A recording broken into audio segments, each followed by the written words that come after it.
In today's video, I'm going to be going over easing in After Effects. It is a key element in taking a simple animation looking like this to making the animation look like this.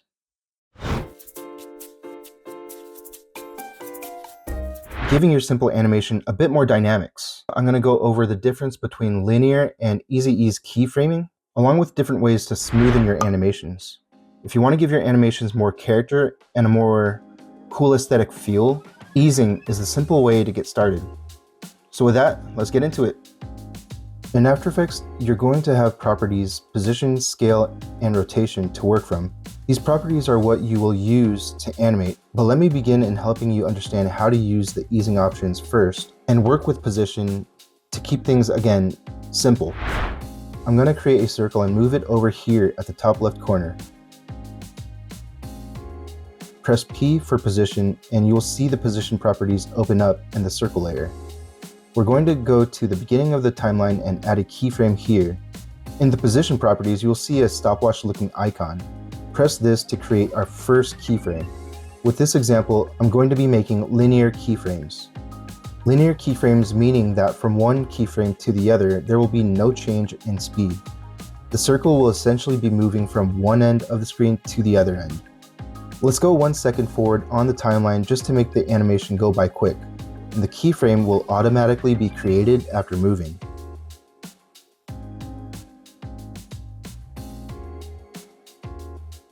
Now let's duplicate this circle layer and move it down below the first circle. On this layer, I'm going to give an example showing you the difference between how linear keyframing animates compared to easing the keyframes.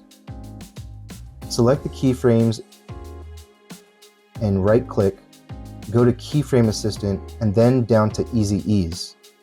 Now comparing the two similar animations side by side, you can see that the top linear keyframes don't change speeds, but the bottom Easy Ease keyframes have a change in speed and also look smoother. To further compare the animations, if I click on the top circle, I can now see its path and positions per frame. And if I zoom in closer, you can see that at each frame there are even spaced positions. Then to compare the Easy Ease keyframes, the positions have a change. In the beginning, the positions per frame are closer together, and then as it moves forward, the positions start to separate further apart, and then again moves closer together as it gets to the end. So with the Easy Ease keyframes, the movement goes slow and fast towards the middle, and then slow again towards the end. Let me give you two more examples to compare when using easing. I have the same animated circles again, side by side. I just duplicated each with the same keyframes. But with these two, I'm going to add an ease out at the beginning of one set of the keyframes and ease in at the end of the other set of keyframes. So comparing the two side by side, you can see the difference in how they move from one end to the other. Ease out's movement goes from slow to fast at the end, and ease in's movement goes from fast to slow at the end. If we click on the ease out layer, you can see how the path and the positioning per frame moves.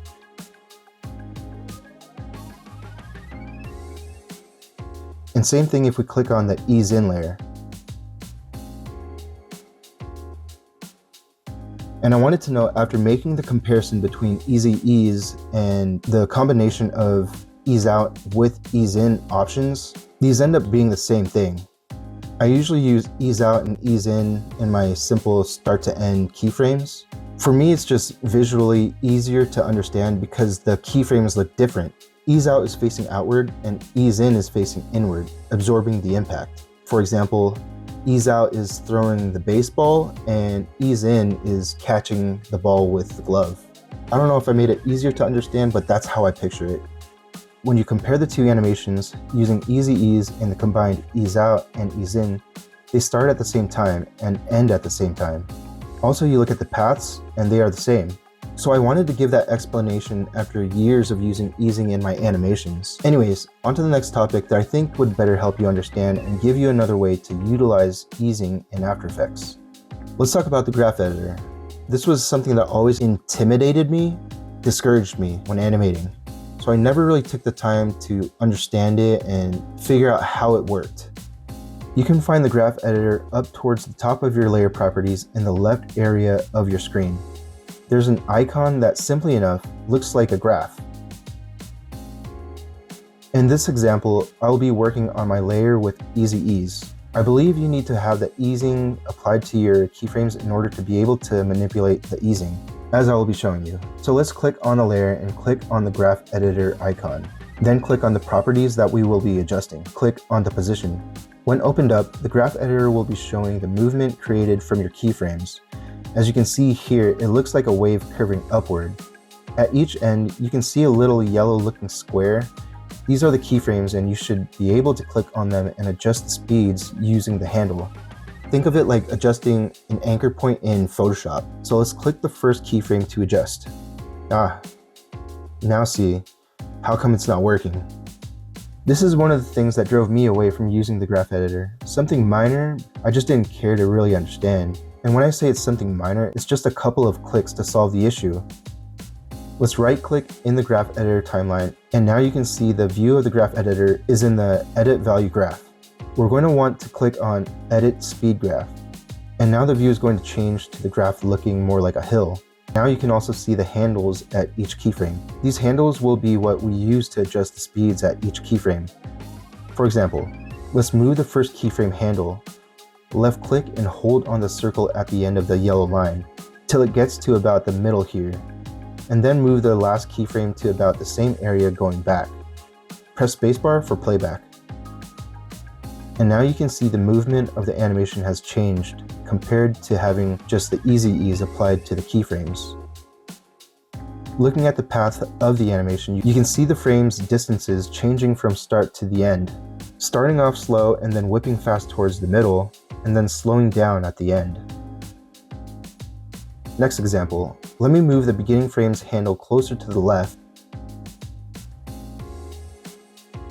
and then move the end frame's handle as far to the left towards the middle. Now if we watch this animation, you can see the slight difference between the adjustments that we made prior to this animation. I would suggest playing around with adjusting the keyframe handles in the graph editor to get a better feel in how to use this technique to give your animations a bit more dynamics. Or if you're like me, just stick to the easy ease, ease out, and ease in options. I just wanted to use this time to explain the options that you have when animating your keyframes and understanding the easing concept in animating. But after understanding how to use the graph editor, this has really piqued my interest to further experiment and use this in my animations. I believe the graph editor can be further explored and explained, but this could be done in another video, as I still have yet to fully understand and know the things that can be done with it. Okay, so that's it for today, showing you keyframing and the importance of easing, as well as showing you how to use the graph editor to smoothen and add more character to your animations. If you found this video informative and helpful, please give it a like and subscribe to get notified for future videos. And if you have any questions or suggestions for future videos, please leave a comment down below. I'd really appreciate your input, and it will only better help me to understand you as my audience, what you would like to learn. If you've gotten this far, I really appreciate you watching the video. And with that, keep thinking about your next project and just create it, all right? Till next time, peace.